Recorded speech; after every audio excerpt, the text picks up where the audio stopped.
ఆంధ్రప్రదేశ్లోని అన్నమయ్య జిల్లాలో విషాద ఘటన చోటు చేసుకుంది. వేటగాళ్లు అమర్చిన ఉచ్చులో చిక్కుకొని ఓ చిరుత ప్రాణాలు కోల్పోయింది. ఈ ఘటనలో చిరుతతో పాటు దాని గర్భంలోని 2 కూనలు కూడా మృతి చెందడం అందరినీ కలచివేసింది.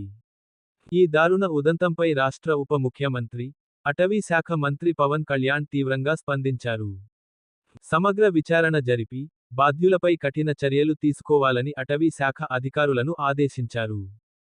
వివరాల్లోకి వెళితే, అన్నమయ్య జిల్లా మదనపల్లె మండలం పొన్నూటిపాళెం సమీపంలోని అటవీ ప్రాంతానికి దగ్గరగా ఉన్న పొలం గట్టుపై గుర్తుతెలియని వ్యక్తులు ఉచ్చును అమర్చారు. దురదృష్టవశాత్తు, ఆ మార్గంలో వచ్చిన ఓ ఆడ చిరుత ఆ ఉచ్చులో చిక్కుకుపోయింది. బయటపడేందుకు అది తీవ్రంగా ప్రయత్నించింది. దాదాపు 8 గంటల పాటు నరకయాతన అనుభవించిన ఆ చిరుత, చివరికి ప్రాణాలు విడిచింది.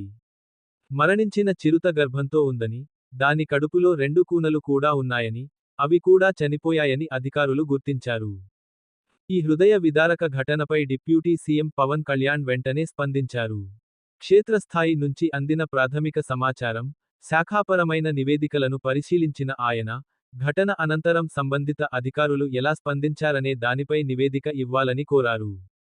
ఈ ఘటనపై సమగ్ర దర్యాప్తు జరపాలని ఆదేశిస్తూ, పీసీసీఎఫ్, principal chief conservator of forests, చలపతిరావును విచారణ అధికారిగా నియమించారు.